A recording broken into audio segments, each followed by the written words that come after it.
You're originally from Anaheim, California. How did growing up in the Los Angeles metropolitan area prepare you and influence your career? Well, it was great because actually my family and our business was in South Central Los Angeles. And one of my oldest brothers got involved in gangs and whatnot. So our parents moved out to the suburbs in Anaheim Hills. And so I spent a large amount of my youth shuffling back and forth between South Central Los Angeles and the suburbs of Orange County. And what that did was expose me to completely different worlds and totally different styles of life. And I think that's one of the things that fascinated me and captivated me and wanted kind of lit the fire to make me want to tell stories. And you see so many different kinds of people, so many different walks of life, and that really had a heavy impression on my youth. And you've been in the industry for over 20 years now. What is the most valuable lesson you've learned throughout your career? Persistence, I think that you have to be persistent to get what you want. And you also have to know when you've won. You have to know when you got what you want. So figuring out the ways of continuing your drive and your hustle to reach your goals is key, and not sacrificing who you are and your integrity to get to that place is essential as well. Because throughout this, I mean, it's near 20 years. I think I started 2001. So throughout that time that I've been in, I've seen so much. I've seen people die that I was close to. I've seen people thrive and blow up and become international superstars. I've seen all the different walks, and you just really have to pay attention and recognize who you are and who you want to be, and move towards that and stay there, as opposed to what another perception of you may be, what the industry may want you to be, or what another person may want you to be, or your agents or managers or the studio may want you to be. I feel like that's really important. And you mentioned integrity. For young folks watching this, what do you recommend they do to kind of preserve that integrity when they're also super hungry to be in this industry? Well, you know what? You have to recognize that you need a foundation. If you're going to build anything, you need a foundation. And for me, that foundation comes through faith. And I think that once you connect to the Lord, you connect to a higher power, it puts things into perspective. And you can find out what's actually important and really separate needs from wants, and really walk in faith in comparison to trying to walk into what's being sold to you as the dream of what's important. Because there's a lot of head fakes that happens in this industry. There's a lot of people who end up by the wayside behind selling out, and selling their souls for things that are material, that don't matter, or sacrificing, selling out. One thing you see a lot, unfortunately, in the entertainment business is tap dancing and shucking and jiving on television, radio, film, and music, so that you portray our race in a certain way as Black people. And that's something we have to really keep our eye on. Represent what you want to represent, what you see fit to represent, but always recognize that you are representing, around the world. I get off the plane around the world and people recognize me. And in that, I recognize that they're recognizing what I put out. So if I put out some garbage, or if I put out something that would embarrass me, they're swallowing that up because they trust me. They trust me as their source of entertainment and as a mirror of society. And that's what art is supposed to do. And so if I'm putting out something that isn't honest, it isn't true, I'm cheating myself as well as the game.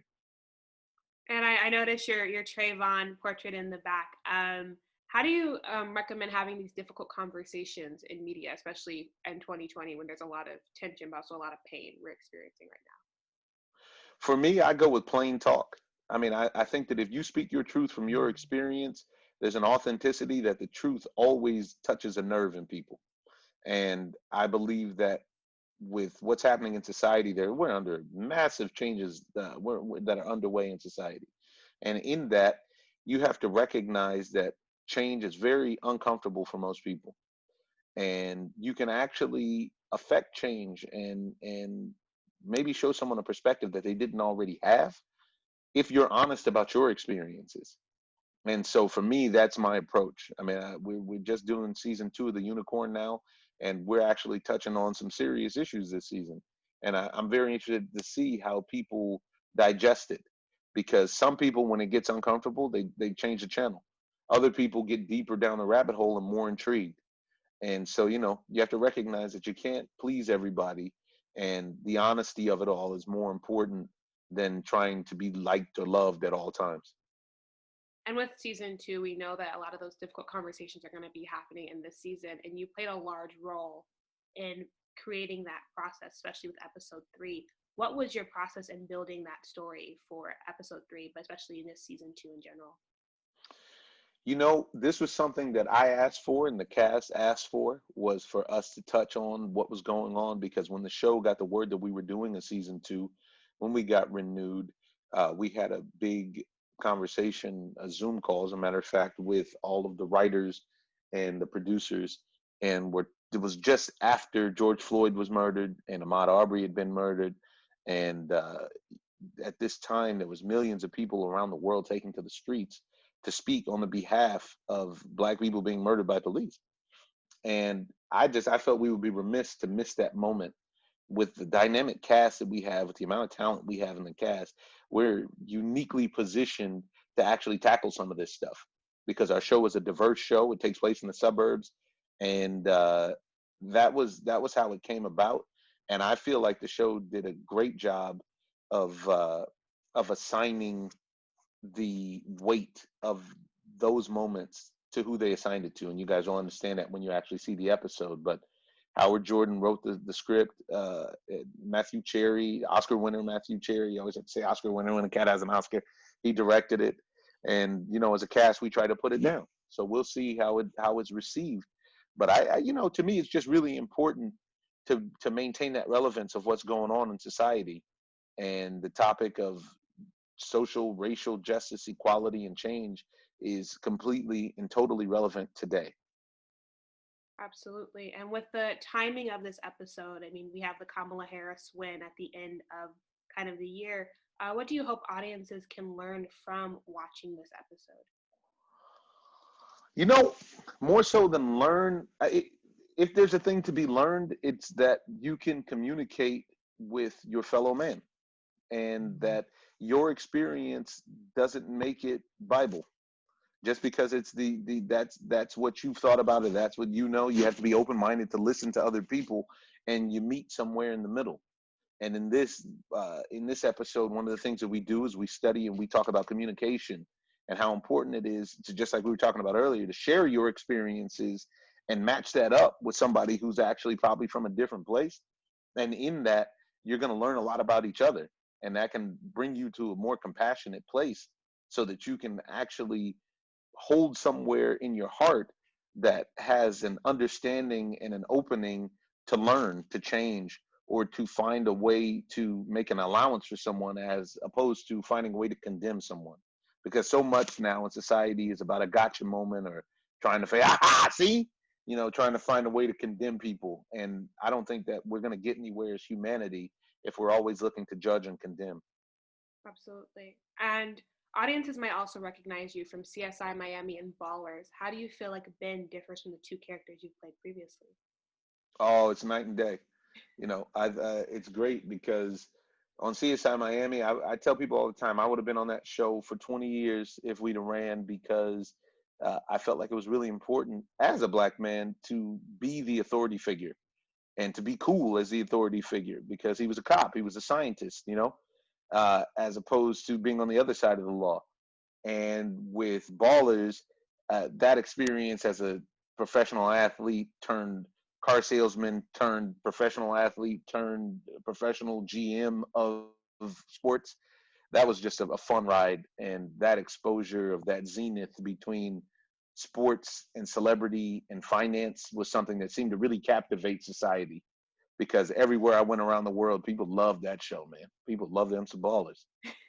So this show is a bit more intimate, in that it's scale wise, it's smaller. Yeah. This is about families. This is about community directly.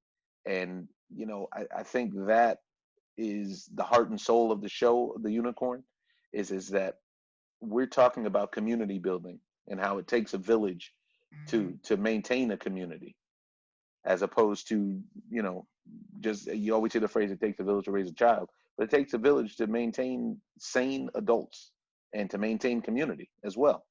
Yeah. And you also have a podcast titled The Ozone Project. How has podcasting influenced your Oh, it hasn't. I acting? just the podcast is as honest as I can be. It's just me and my brother in a room talking head about sports, and this is something we've been doing for 4 decades, and we basically just share our inner sports conversations with the world. And that's caught on that a lot of professional athletes want to be on the show because they feel comfortable and they can speak honestly, so it's great. And going back into the character of Ben, what was your preparation process for Ben and how has that changed from the first season to the second? For me, I actually drew upon a lot of the people that I know in my life that have or are starting families, and because this show is about that middle age in your life when you are settling in to your life and to your family, and you start to question: Is this who I want to be? Is this how I want to be? Wow, look at the time; it's past. So I looked around at a lot of the people. I try to make my all of my work as honest as possible. So I looked around at the people in my life that had kids, that had wives, that were trying to figure out how to maintain their lives and how to pick up their friends and whatnot. And I just observed, and between season one and season two, now I have the rhythm of the character and of the show. So now the prep is just more about maintenance and the relevancy of the things that we're talking about. Because at the end of the day, we're still a comedy, still light. So, so much of it is about being sharp and witty, and we got such a dynamic cast, such a talented cast, that it makes it a lot of fun and easy to, tell jokes. And with having this dynamic cast, especially with a comedy, what was it like building that relationship and that dynamic with your cast members? You know what?